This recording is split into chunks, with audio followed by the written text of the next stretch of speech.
Hey, it's episode number 275 with my friend Lucinda Cross. And if you guys like vision boards and planning your future, this is the episode for you.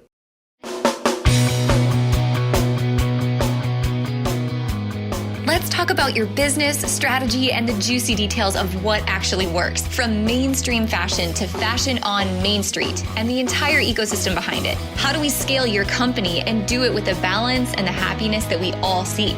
Let's hear from those insiders, experts, and strategists that actually make it happen. I'm your host, Ashley Alderson from the Boutique Hub, and I can't wait to chat.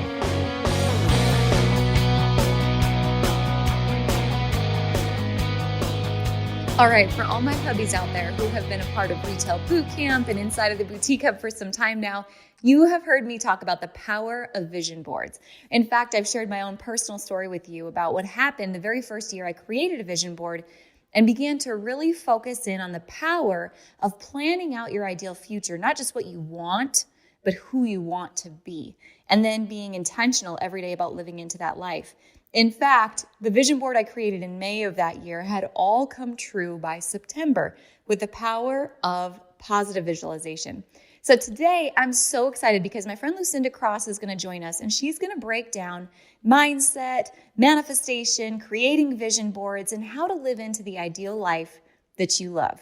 Guys, this is an episode you are not going to want to miss. It is full of juicy, juicy details. So get a notebook and get ready to be inspired. Meet my friend Lucinda Cross. All right, you guys. Usually I tell you to come to the podcast with a pen and paper, but this week come with some markers and some glue and some glitter because we're going down a different path, but I think you're really, really going to love what we have going on this week.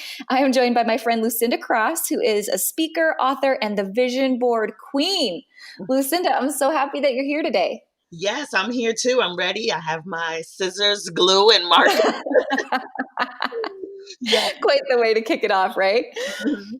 Man, so Lucinda, we were kind of chatting a little bit before the podcast today, and I think if anyone's listening that has been a part of the Boutique Hub's higher level programs, especially Retail Boot Camp, you know that one thing we are really adamant about before we dig into any area of business, whether it's your financials or inventory or Facebook ads or anything else, none of that matters unless you have got the foundations in place and you've got your mindset right and you actually have a clear path for where you're going.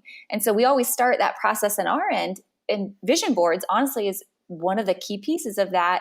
Mm-hmm. And we can get into this later, but I've seen such a dramatic effect in my own life having gone through the vision board process. And now it's something I will forever have.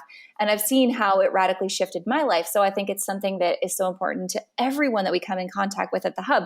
So today, I can't wait to hear all about it, all the expertise that you have to share with us. How did you get started? Like, where did vision boards first enter your life where you started to understand the power of using your mindset in life and business? Oh my goodness. Short, quick, funny story. My mother God rest her soul, she was a double psychology major. And so I would say from even like 8, 9 years old, we started meditating, and she's showing me and my brothers, I'm the oldest of 4, the only girl, to start meditating and dreaming beyond where we were at and thinking about, how colors affect us and energy. And so it kind of stemmed from there. And then, as she started going more into school, I was the one that was typing up her psychology papers. And one of them that really got me, I would say this, now I'm like around 12, was about creative visualization. And she always had us like melting crayons and creating collages, and that is, I would say, started with my mother. And as I got older, it's something that I always leaned on because it helped me gain clarity and find hope in hopeless situations where I'm like, oh my gosh, what do I do? What's going on? Well, create a vision board, so yeah, so it started at a young age. What an absolute blessing. My husband and I have had this conversation so many times about our own kids. Our kids are ages 6 now to 10. Mm-hmm. And we've started that conversation with them as well. And we've often thought, like, what would our lives be like if our parents knew what any of this stuff even was and started to teach us at an early age? So what a blessing your mother was to your life to start so young. Yes, yes, yes. I mean, no, don't get me wrong. Some mornings I'm waking up and I'm like, she's like, well, how do you feel? And I'm like, Mom, please, not right now. I don't see any colors. I'm not feeling, but I see as I got older, just dealing with certain things in school and womanhood alone, it really, all of those lessons is the reason why I'm here today. I love it. Well, let's kind of break it down. If anyone's new to this conversation, let's walk back a couple steps and say, if there was a good place to jump in, maybe it's just kind of defining, how do you see and use the energy that's in the world around you? Maybe let's start there with kind of some definitions, and then we'll move into how to use these different pieces together. Absolutely. So, and when we talk about energy, it's all about what we see for ourselves. I remember there was a quote that said, um, or it was a question, is this the life that you ordered? Right. And when we look at our life, and what's going on, is this the life that you ordered? So basically we're attracting what we believe we deserve. And so shifting more of that energy into abundance and uh, as positive vibes as you possibly can is key, and it's important because we shift that. It starts in our brain. It starts in our mental state, and we're able to attract exactly what we want and what we feel we deserve. People, well, I feel like I deserve, this multi-million dollar life and this, but then we may not be attracting that kind of abundance with the language we use, with the connections Mm-hmm. we have, with our daily routines, with the things that not that we really say out of our mouth, but the things that we are even saying to ourselves. There's people who are like, no, I feel good about myself. Life is great. But really behind closed doors, they're really tearing themselves down, and so a lot of that goes into play on how your energy shows up and how it begins to even attract things, people, and even places in your life, so. Mm. I was thinking the other day, actually, our family was having an argument, if I'm being totally transparent with you. Mhm. We were driving down the road and everyone was loud, and I think we were yelling at our kids to be quiet. And as we were doing that, I was feeling my husband I was feeling his energy because he was yelling at the kids, and I was like feeling it hit my arm. It was the weirdest thing. Mm, And I was like, that does not feel good. Like you could literally feel it. And I just had never really thought about it like that before until I was in that moment.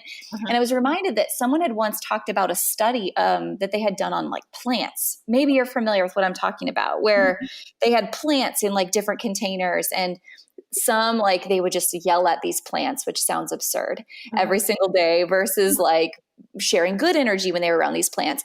And the plants literally grew differently based on like the human interaction that was around them, which mhm. blew my mind. So as you take that, like if someone's wanting to really be honest about what is the energy that I am giving or receiving in my life, like what are some good practices to get started understanding like where am I at now? What's the baseline so that I can start to shift how I use energy in my life? Absolutely. And to go to your story, it even happens with water. They did a study with water, believe it or not, how water, Mm, I think water started to change. It was something weird. The water started to change colors, or it was something really weird. And I was like, wow, when mm, the how you shift energy. And it was just, it's interesting. So imagine if you can do that to a flower, what you are doing to yourselves. And so a lot of this stuff is deep rooted, right? A lot of this, mhm, it stems from maybe us being 5 years old, 10, 15, 20, 25, and it goes on. And we never really release some of these things that don't serve us anymore: bad habits, bad thoughts, mhm, confrontations, belief systems that no longer serve us. And I think the first place to start is to give yourself permission to unlearn. Forget about knowing what you think you know, and saying, I need to unlearn because there's some things that I don't know that I need to know in order to grow.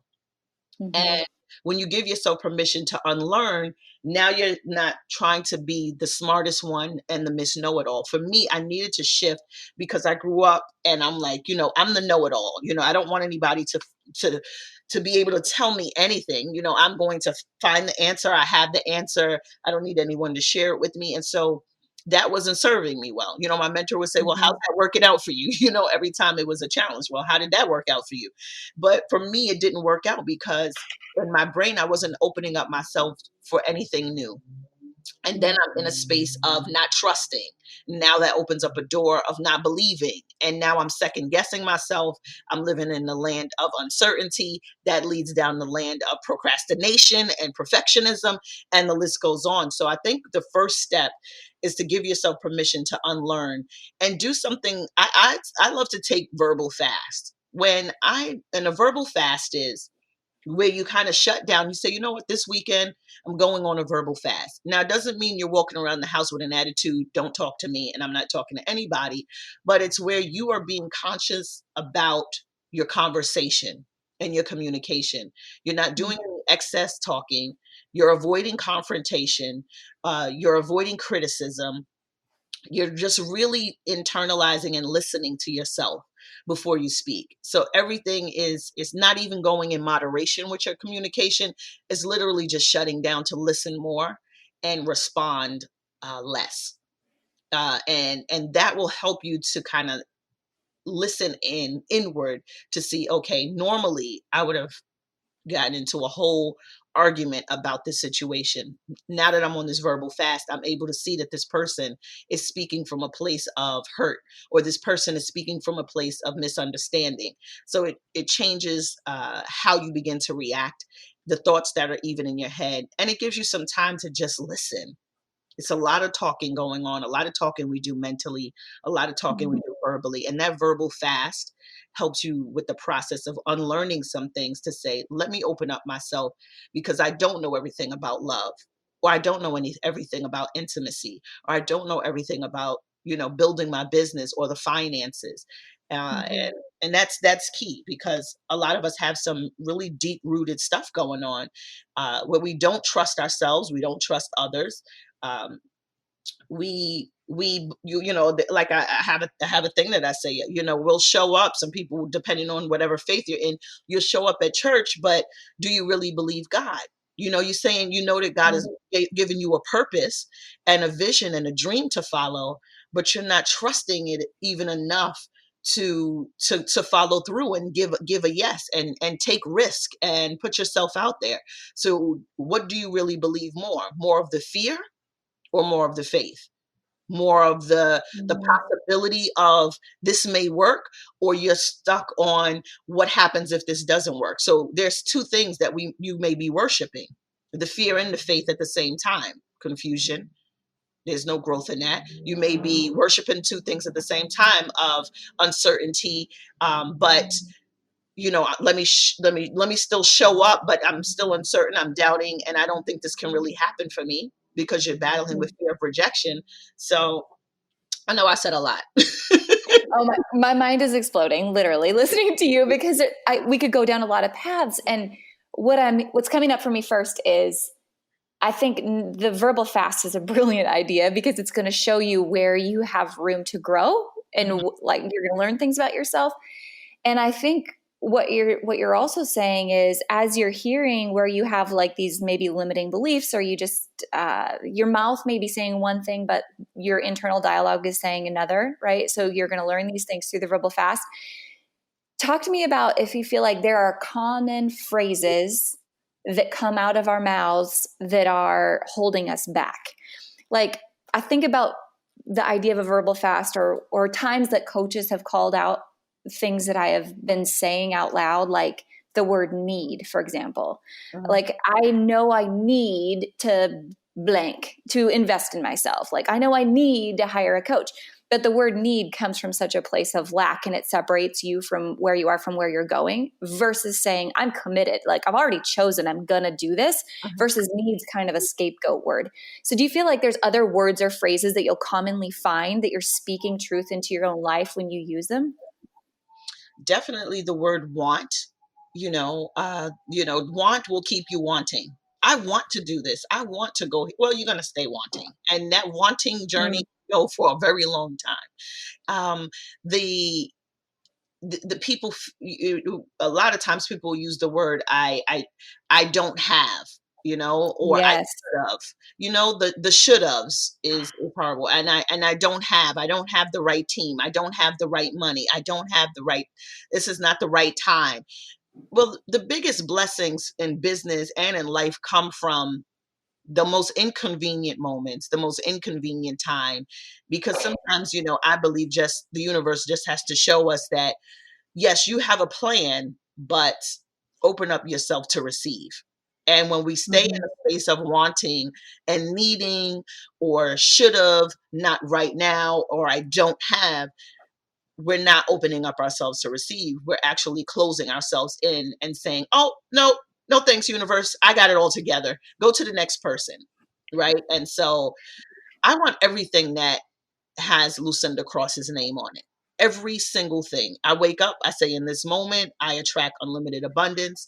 So it's not only just the affirmations, I move in that space as well. I know what lack feels like. I know Mhm. what not the land of not enough is all about.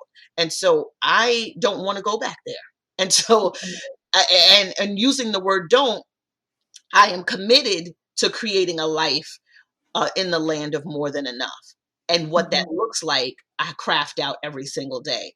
Another thing, and then I'll let you go to the next thing, but another thing is when people say, I have to find my purpose, well, when did you lose it? We were Mhm. born with it. It's not something it's under the cover, around the corner, under a rock. You never lose your purpose. It's something you step into every single day. Your purpose today may be helping that grandma in the supermarket with her groceries from her shopping cart to her car. Your Mhm. purpose today may be creating a new design that may morph into a whole new brand in the next 3 months. So our purpose every day leads to us. It's an ongoing thing, right? It adds to life's bank. I say. So the more we wake up knowing that I'm fulfilling my purpose every single day, there's no way around it, right? Mhm. Why would we wake up? If that's the case, we wouldn't need to be here, right? So there's a Mhm. purpose for us every single day, and it's not something you have to find and say, well, I discovered my purpose. Your purpose can shift every single day, every year. And it also depends on, what you're doing and how aware you are, if that makes sense. Oh man, absolutely. And it's finding those quiet moments to make that self-discovery, right? And to really understand where you're moving to next. We talked about the words. Talk to me about the next step in the process. So, if I become aware of the words that I'm using and the energy that they're giving to my life, and now I want to wake up in the morning, just like you were saying, and I want to have some affirmations and start to speak more life into my purpose. Mhm. What's a good place to start if you're new to that process? Like maybe talk to me about a morning routine or habit, or how you start to create affirmations in that space. Yes, one thing I love Deepak Chopra. Uh, he has amazing Mhm. meditation challenges. So if you're new to this and you want to understand how to connect your words, the power of words, the power of thought, right, and blend that together to see a difference in your life. Now, don't get me wrong. I do all of this stuff, and I still may wake up tomorrow in a funky mood, but it's okay. I give myself permission to be in my funky mood. This is how I feel. And, don't let it be a PMS week. Forget about it, but today is Mickey Mouse and Donald Duck and feel goods. But it's our duty to try to shift that energy so that we can be productive for the day. I used to get, when I used to work in corporate America, driving to work, I get a text that'll just tick me off and that'll just mess my whole day up. So now I'm just focused on responding to this person all day. I can't believe they said this. And just, now my energy is shifted the whole day and I may have missed the blessing in my day because of this one text. And so that's why it's important for us to start our day with positive affirmations and words. Great place to start. Deepak Chopra has amazing meditation challenges and guided meditation for those who are just starting out. Guided meditation is where you're listening to what is being said. He's giving you an affirmation to follow for the day, like everything I desire is within me. That's one of his affirmations. One of his mantras. Everything I desire is within me. And so you're repeating that every day. You're taking 10 minutes or less with his guided meditation in the morning. whether you want to lay down on your bed and do it, whether you want to sit on the couch, whatever makes you. And what I love is that there's no set way to do it, right? It's whatever makes you comfortable. And he guides you through it. You get the quiet, like that white noise, and you feel refreshed afterward. And then you go into maybe your prayer or start your day with gratitude. I love to start my day with gratitude because I'm quick to let my kids drive me crazy. I have teenagers. I call them, there's three dragons here. And so I have to start with gratitude so that I'm not losing it in the house and, calling my husband like, listen, I am in a hotel and I'm not coming home. But so I have to start off with gratitude. I start off with my prayer. God, thank you so much for waking me up, protecting us while we're safe. Then I go through my meditation. Let me take, my 5 to 10 minutes of guided meditation. Then what am I grateful for? And then I start my day. Then I Ooh, start. that's so good. Simple. And it doesn't have to take long, but just those setting yourself up mentally for the day and being in the driver's seat versus, having your foot on the brake and reacting the rest of the day makes such a huge difference. Yes. Yes. Take the mantras one step further. So you have a mantra, you've got some meditation, you follow these mantras in the morning, you're writing, physically writing down your gratitude list, let's say.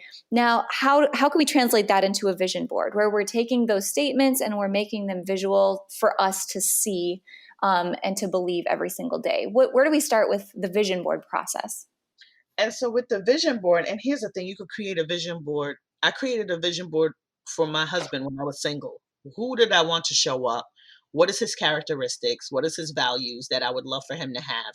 I didn't put he had to be 6 foot and this amount. That was a bonus when he came. I was like, whoa, okay. Well, but but with the vision board, I say it's your goals in living color. And when you're creating this vision board, following my Fab Five: faith, family, friends, finances, and fitness. Well rounded board with your Fab Five. Add a little bonus of fun to it.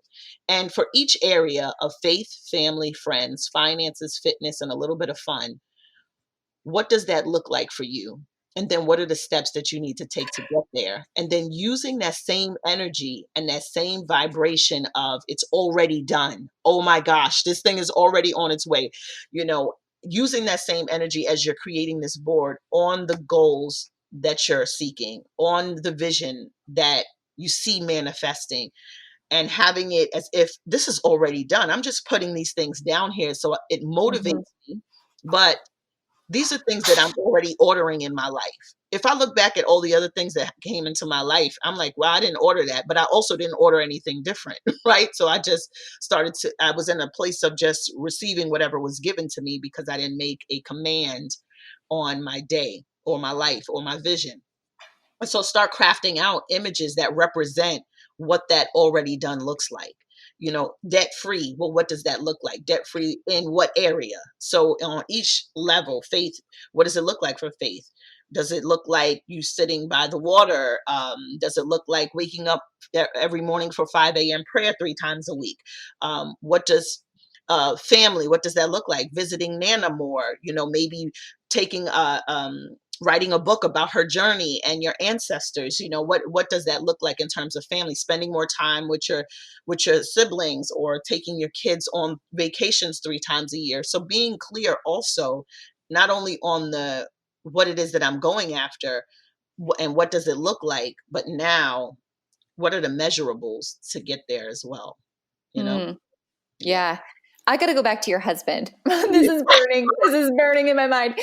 Did you show your husband your vision board after you met him? Like, did you wait till you were married? Did you do this while you were dating? Was he freaked out? Like, tell me all the things. Okay, so I created a love board. So I have a business board. I had a business board, my personal life board, and then I had created a love board. The love board was in my closet, right? Because I didn't want my kids like, Mama, you're super weird.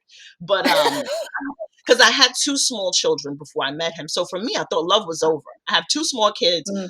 I just broke off an engagement, and I'm like, this is, am I going to have love again? So I focused on building my business. And then I said, let me get to this love board because I'm making money. My business is growing. It's time. Like, I need some love. And I put the type of man that I wanted, and oddly enough, I was describing my stepfather who raised me and is amazing man, and just his qualities. Somebody who's funny, who dealt with my mother's craziness, somebody who can always has a solution and never is always focused on the problem. So I put those things down. Somebody who understands faith. Um, Mhm. and can trust itself. So I put all these things. Someone who knows how to dress, someone who knows how to make my favorite meal, someone who is a supporter and won't be jealous of my success. Because on my business board, I said I'm this big phenomenon. I'm going to be on television. Mind you, at that point, I wasn't even anywhere, right? but Mhm. and so I put all these things down. And when I met him on the 4th of July, one 4th of July, I said, "Oh my gosh, this man is handsome." And I just really didn't know at that point that he had all of the qualities. But when we started dating and I'm looking at the qualities, I said, "Oh my goodness, this thing is real." So I didn't I didn't show him until we got engaged. Later on down the line, I said, I did a love board. Matter of fact, that's a lie. He found out because he attended, he came to help me set up. I was doing a love board party, a vision board party. So he thought it was just a regular vision board party. So he came to help me drop my supplies off with my assistant. So when it was time to come back to pick me up, he's still sitting there in the love board party. And, girls is just sitting around talking. It's like maybe 30 of us. And he said, "What is this love board thing you're talking about? I'm on a love board." I said, "No, not you specifically. Like, I didn't do a Ouija board with your face and stuff." I said, "But before you came." And he's like, "Well, where is this thing at? You still have it?" And I said, "Yeah, it's in the house." And he said, "Wait, wait, wait, wait." And so when I showed him, he was like, "Wow." And so I said, "Are you like freaked out?" He's like, "No, but I can't believe how detailed you are." about, about me. He's like, "So what if I didn't fit in this thing?" I said, "No, it wasn't even about that, about fitting in a financial class or height. I mean, a lot of that stuff was just a bonus, but I just he wasn't really freaked out. He just didn't understand. And he just thought it was like, oh, girl Yeah. stuff. Like, oh, this is just girl stuff." But when we got married, I said, "Let's create a board for ourselves so that we don't forget us in the Mm. process, right? In the midst of me building my business, him building his business, let's not forget us." And so, yeah, I married my vision board man. That has to be the coolest vision board story I have ever heard. Oh my gosh. Yes. I oh my, I don't even have words for that. Like, I don't even have a follow-up question. I'm just like, And even I'm I even cut out images. There was a magazine that had relationships that were like they were together for 60 years, 30 years, 20 years. And I put yeah. all of that on the vision board, these stories. And I put what positive marriages look like that I've seen. Mhm. I put my grandparents' image up there as well. And so I had all of that stuff up there, including my ring, right? And all this other stuff. Yeah. So crazy. Hopefully you got a little snapshot of the ring before you actually went and got one. Say that again. I said, hopefully you got a snapshot of the ring before then he had to go get one. He knew what you wanted. Yeah. Well, I already had the engagement ring when he seen the board, but yeah. we Oh went my gosh. yeah, it's crazy. So good. Sometimes I feel like when I tell people our vision board story, Eric and mine, it's usually after we have friends over and we've been drinking like wine or whiskey or whatever else. And we're like, come into our office. Like, let's tell you about our vision board. And 9 times out of 10, they all leave and they're like, dude, these people are psycho. There's no way on earth all of this came true the way that it did. But I purposely, on my own vision board, like I update it twice a year. And when I do, I save everything from the previous board in a folder to remind myself of all that's already been accomplished. Mhm. And the first time I created a vision board, I created it in May of that year. And it was at a point where our business was broke. It wasn't working. Like the model that we had created really needed to it needed to pivot, it needed to move, it needed to adapt and be something different than it was. And so I kind of created it out of desperation with the very first business coach that I hired. And I was like, okay, this sounds dumb, but I'm going to do it. Like, I just didn't know anything about this world at that point because I just wasn't raised aware of it. Mm. And oh my gosh, it shifted my entire life. That was in May. By September, everything that I had put on that first vision board, which was some lofty stuff, let me tell you, Mm. had come true. Everything, but I think there was like one thing that ended up happening shortly after that. And it came true in the most bizarre ways, you know, how this all just kind of came to be. And as Eric watched that happen in my life, you know, he completely became a believer in this process. And then he did it for his own life. And Wow. same thing. It was like 3 to 6 months. And he's like, I'm going to keep this simple. Like, there's 2 things I'm going to put on this board, and they're big, and we're just going to see what happens. And they both happened for him right away. Wow. Love it. Yeah. I Yes. So, I mean, come drink wine or whiskey with us and we will tell you all about it. But the fact is, like, it is such a powerful tool. But I want to go back to something you said a little bit ago that I think really needs to be emphasized. 2 things, actually. It's not that you're throwing your wants up there. And again, that word want is separating you from this thing, like just saying, okay, you know, I guess I'll take it if it comes.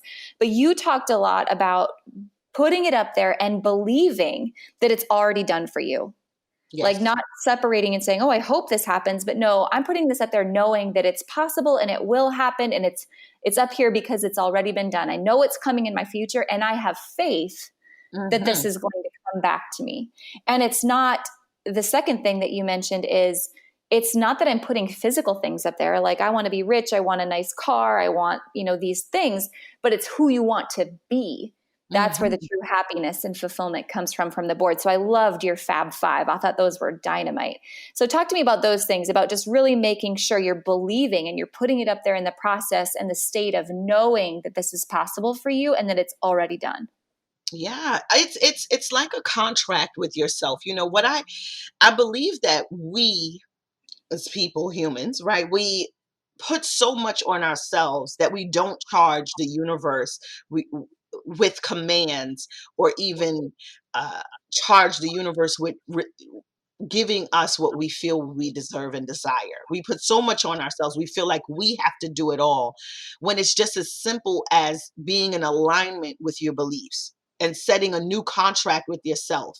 The new contract is saying, once again, everything I desire is within me. This is who I am.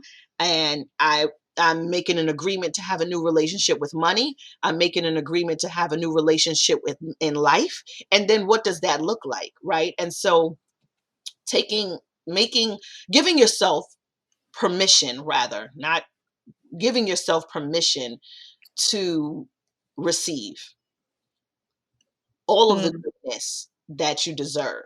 Right. And so it's not even about, yeah, because I have people who, and the vision board process and the creative visualization and the positive affirmations and the mantras and the words, those are all great, but it is also important to really do, like, I can't say it enough, just some really deep rooted stuff. We have to pull up some of the weeds that are in our lives, because you can create this new contract to say, listen, I'm agreeing, I'm standing here, I'm standing in a new position to have a new relationship with money, a new relationship with life, a new relationship with love, um, regardless of what I've gone through in my past. But we have to remove the reasons why we felt lack in the first place, why we felt limited in the first place, why we felt we didn't deserve love in the first place. Because there's some deep rooted stuff. Maybe it's the relationship when you were 16 years old that now has you in a position to not trust a new partner because of something that happened at 16, 17. Pull that weed up and say, all right, this happened. This is not me. This may, I may have done this, but this is not who I am. Right. And not putting so much weight on ourselves of right or wrong. Um, and more in terms of, let me receive either and be in alignment, making sure that I'm in alignment Mhm. versus uh, right or wrong, or I don't think this will happen for me. Why shouldn't it happen for you? you know, Mhm. so it's a lot. It's a lot, but keeping it simple is the key. Do, overthinking it is not the way. Not having, Mhm. I know some people who will have, well, Lucinda, this is what I desire, or this is what I want. And it's going to take time to change your language, and trust and believe that's still not going to stop you from receiving what you want. So if you say, hey, this is what I want, or this is what I need, but if you are even a little bit in an alignment, this is how faith works, just a little bit in alignment to believing that you can receive it, or it can happen for you, it'll happen, right? And Yeah. so it's it's interesting, but keeping it simple, not having 20 conversations before the conversation. Yeah. Even with my last book, The Big Ask, I focused a lot on understanding how men think versus how women think. Men will walk into the boardroom with a whole lot of faith, right? And they don't necessarily use these words and terms either, but they'll walk in the boardroom with a whole lot of faith, knowing that they're not going to walk away with a no, knowing that anything is possible at this moment and they're going to give it their best shot. A woman Mhm. walks up, before she even gets to the door of the boardroom, she's already counted herself out at least 12 times. Maybe not right now. Maybe, did I wear the right color? Did I? And so it's so much going on of the negative that is already projected and putting the energy in the room before she arrives, versus the men who are already, listen, I'm going for it, and I'm going to find out, even if it's a no, I'm going to find out a way that I'm going to turn it into a yes, where we've already set up, a lot of women have set up, at least 20 conversations before 20 conversations that are negative versus the Yeah. possibility. Oh my gosh. Everyone needs to like rewind that and listen to that 100 times over. I think this is why women battle with other women. I think this is why there's, Yes. oh, you can have 1,000 women in a room, because we are all having these conversations in our head about what Sally thinks about us, and Yes. it's fake. It's false. It's not real, but we're setting ourselves up for that disaster to Yes. happen. Yes. Um, I, man, there's just so much to be said about this. But one thing that came to mind was someone once identified this phrase to me. They said, so often in life, and this was my childhood 100% of the time, I would hear the words, we can't afford it. Mm. I can't afford it. And someone said, but Ashley, what if you said, how can I afford it?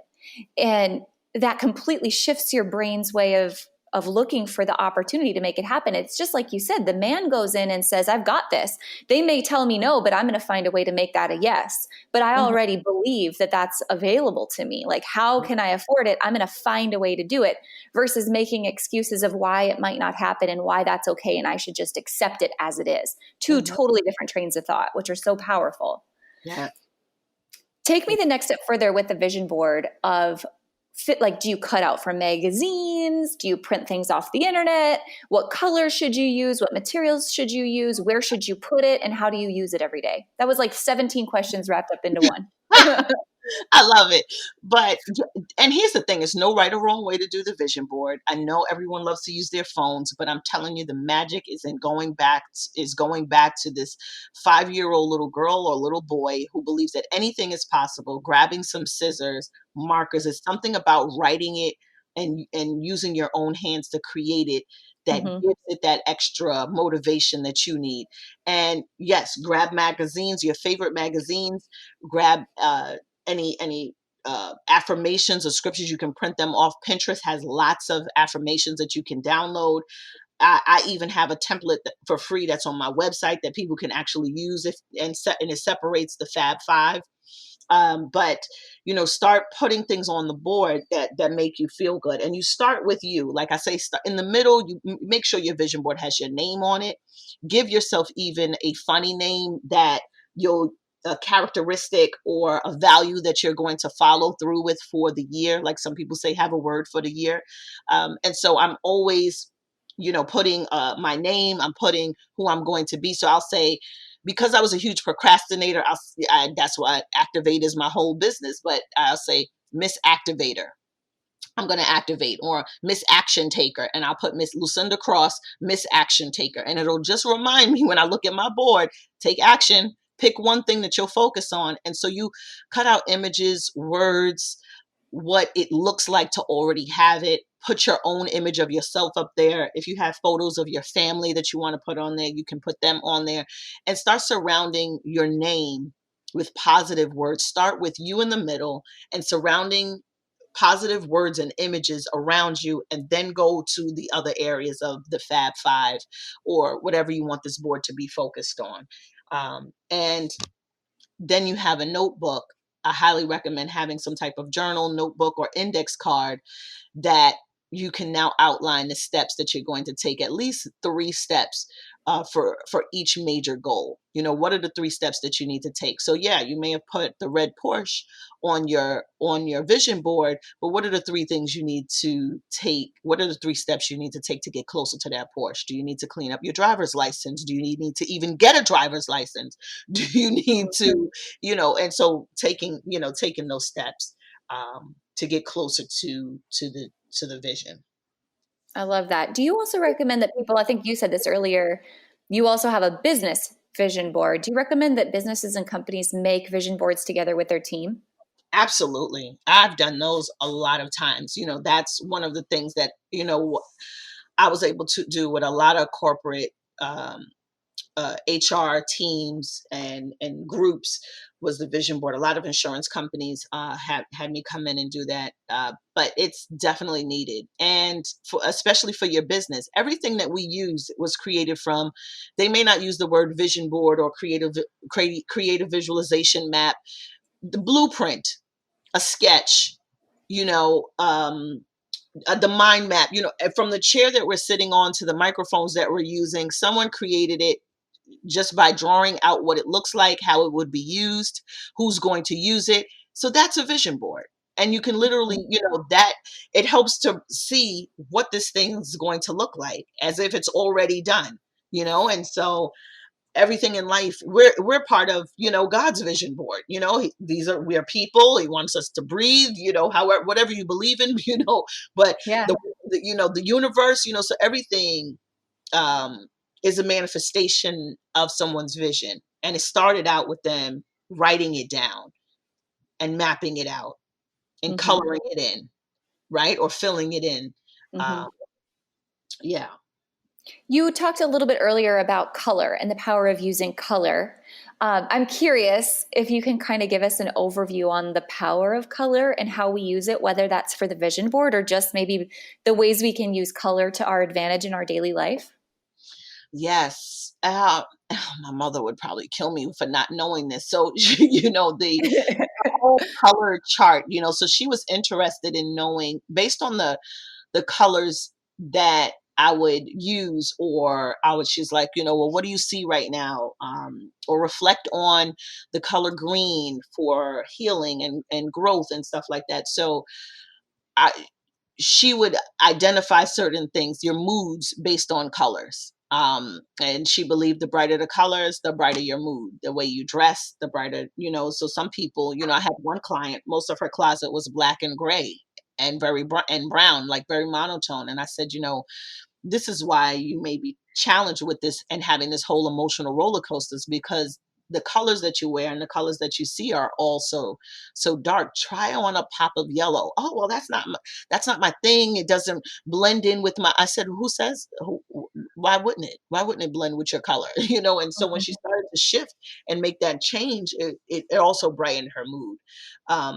But even with meditating and just closing your eyes and, wrapping yourself up in white light or green light. I do it when I speak on stages. So you'll see me, in 2021, when the world opens up and we're able to have some fun together, you'll see, like, it will be a time where now I'm directing light towards a certain part of the stage where I know I'm going to stand in, so that it can feed me. And it may be like hokey pokey weirdy stuff to some people, but it works for me, and it helps to relieve some anxiety for other people. So I'm putting a lot of white light on the stage in a circle, and I'm saying, Lucinda, when you step in that area right there, tons of energy, tons of support, the right words, the right, your move, what you need and what you need to give to the people is going to come right from that area.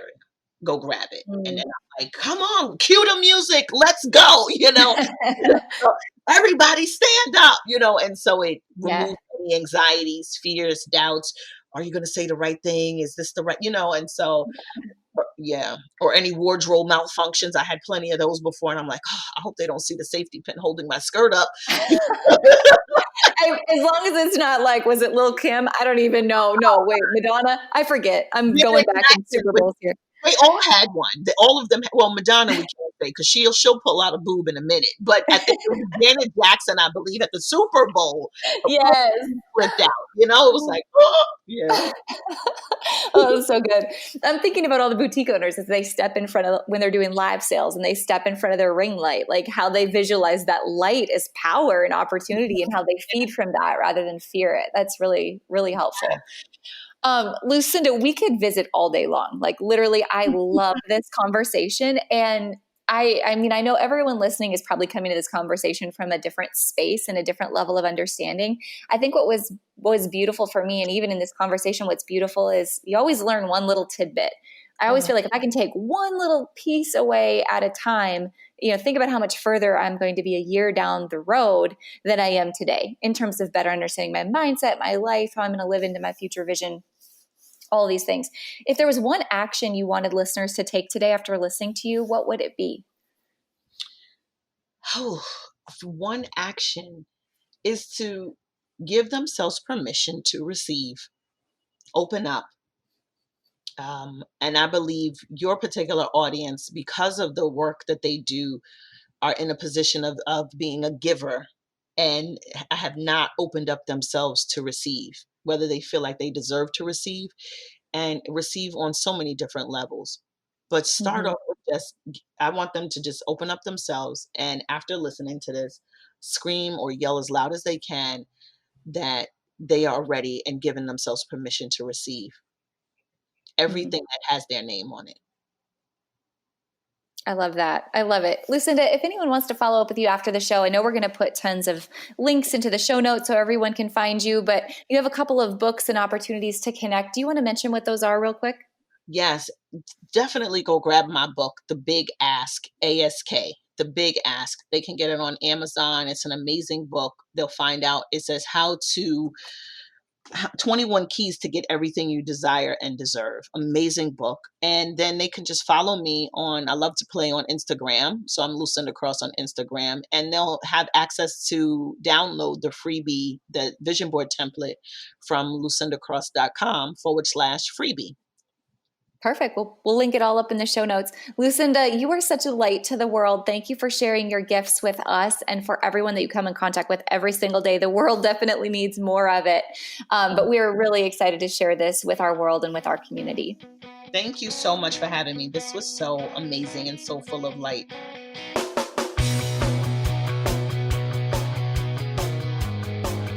Hey guys, thank you so much for listening to this episode. We hope that you loved it. Don't forget to hit subscribe and leave a rating and review down below for a chance to be one of our featured listeners each and every week. For more information on our spirit of community over competition and how to access complete show notes and bonus downloads from our guests, head on over to theboutiquehub.com and join the community. We'll see you next week.